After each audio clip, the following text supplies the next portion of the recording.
स्वागत है आपका न्यूज 24 में। मैं हूं आपके साथ दिव्या अग्रवाल और इस वक्त अहम जानकारी सामने आ रही है। बीजेपी से अन्नामलाई का इस्तीफा जो है वो अन्नामलाई ने इस्तीफा दिया था और उनका मंजूर हो गया है। नितिन नवीन ने इस्तीफा मंजूर कर लिया है। इस्तीफे के बाद अन्नामलाई ने बड़ा ऐलान किया है, नए पॉलिटिकल मूवमेंट की शुरुआत कर रहा हूं। अन्नामलाई ने कहा था कि आज वो कुछ कार्यकर्ताओं के साथ बैठक करेंगे और अब अन्नामलाई क्या करने वाले हैं, आने वाले समय में उनका राजनीतिक सफर किस तरफ मोड़ लेने वाला है, वो भी काफी हद तक तस्वीर साफ हो रही है।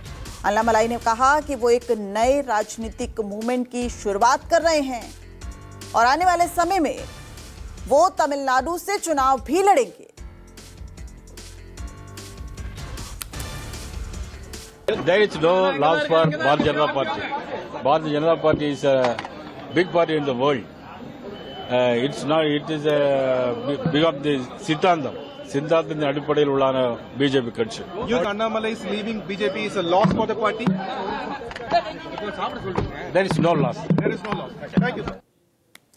तो इस बड़ी खबर पर ज्यादा जानकारी के लिए दिल्ली से कुमार गौरव हमारे सहयोगी हमारे साथ जुड़ गए हैं। गौरव, अन्नामलाई कभी बीजेपी के मुख्य चेहरे होते थे, लेकिन अब उन्होंने इस्तीफा दिया, मंजूर हो गया और अब नए पॉलिटिकल मूवमेंट की शुरुआत।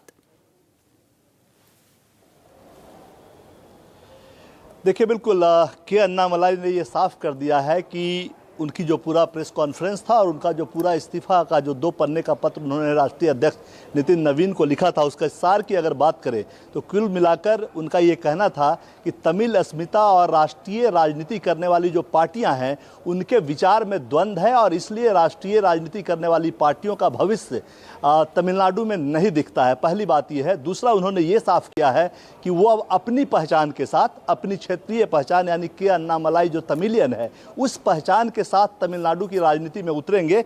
इसका आशय इस लाइन से भी लगा सकते हैं कि उन्होंने अपने प्रेस कॉन्फ्रेंस के दौरान ये भी कहा कि रजनीकांत ने भी उनसे आग्रह किया कि आप मेरे साथ जुड़िए, लेकिन उन्होंने उसे ठुकरा दिया और साफ साफ कहा कि वो अपनी पहचान के साथ अब राज्य की राजनीति का चुनाव लड़ेंगे।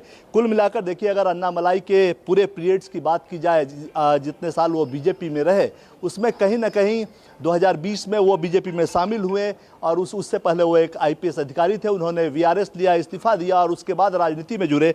बीजेपी को राष्ट्रवादी पार्टी के तौर पे देखते हुए उन्होंने बीजेपी के साथ नज़दीकियां बढ़ाई। 2020 के अगस्त में वो बीजेपी से जुड़े। 2021 में उन्हें प्रदेश अध्यक्ष बनाया गया। उन्होंने युवाओं को बड़े स्तर पर जोड़ा, जिससे कि लोकसभा चुनाव और जो विधानसभा चुनाव हुए, भले ही पार्टी वहाँ अच्छी तरह जीत नहीं पाई, उन्हें सीटें अच्छी खासी नहीं मिली, लेकिन वोट परसेंटेज बढ़ा और इसमें के अन्नामलाई का एक बहुत बड़ा रोल है कि युवाओं को उन्होंने जोड़ा। जो भी राष्ट्रीय, क्षेत्रीय और राष्ट्रीय मुद्दे थे उनको लोग लेकर वो युवाओं के बीच गए, लेकिन पार्टी को सफलता नहीं मिली। दिसंबर 2025 को उन्होंने अपने पद से, प्रदेश अध्यक्ष के पद से इस्तीफा दिया, ये कहते हुए इस्तीफा दिया कि बीजेपी का भविष्य तमिलनाडु की राजनीति में नहीं है, क्योंकि उस समय एआईएडीएमके के साथ गठबंधन की भी बातचीत बीजेपी कर रही थी और जो आंदोलन 4 साल तक के अन्नामलाई ने चलाया था, वो वहाँ की जो क्षेत्रीय पार्टियां हैं यानी एआईएडीएमके और डीएमके, उनके करप्शन के खिलाफ उन्होंने पूरा आंदोलन चलाया था।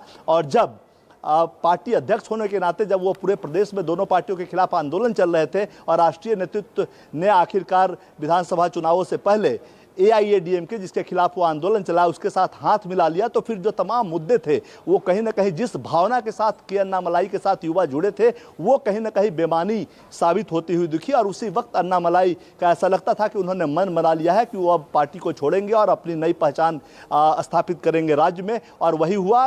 लोकसभा चुनाव का परिणाम आया, उसके बाद अभी विधानसभा का चुनाव हुआ और उसके बाद वो दिल्ली की यात्रा पे आए। नितिन नवीन से वो मिले, गृह मंत्री अमित शाह से मिले, प्रधानमंत्री से उनकी मुलाकात नहीं हुई, लेकिन ऐसा बताया जाता है कि पार्टी से बात करने के बाद उन्होंने एक अच्छे टर्म्स पे पार्टी से अलग होने का फैसला ले लिया। चूंकि गृह मंत्री के साथ भी उनकी मुलाकात हुई थी, नितिन नवीन से भी मुलाकात हुई थी, पार्टी उन्हें क्या रोल दे सकती है, इन सभी मुद्दों पे चर्चा हुई और आखिरकार अन्नामलाई जो कि पूर्व आईपीएस अधिकारी हैं, इस्तीफा देकर राजनीति में आए थे, बीजेपी से जुड़े थे, उन्हें लगा कि राष्ट्रीय पार्टी यानी बीजेपी के साथ तमिल अस्मिता का जो सिंक है वो कहीं ना कहीं बेहतर तौर पे नहीं बैठ पाता है। राष्ट्रीय पार्टियों के साथ ये समस्या है तमिलनाडु जैसे राज्य में, इसलिए उन्होंने अलग होने का फैसला किया और अब तो उन्होंने साफ साफ ऐलान किया है कि वो अपनी पहचान अपनी पार्टी के साथ तमिलनाडु की राजनीति में रहेंगे, काम करेंगे, एक मूवमेंट चलाएंगे और उसके बाद अगला जो 2021 में विधानसभा चुनाव होगा उसमें वो उनकी पार्टी वहां चुनाव लड़ेगी। कुल मिलाकर ठीक है, राष्ट्रीय लौटूंगी गौरव आपके पास। और ये म्यूचुअल डाइवोर्स है वो बहुत कम देखने को मिलता है।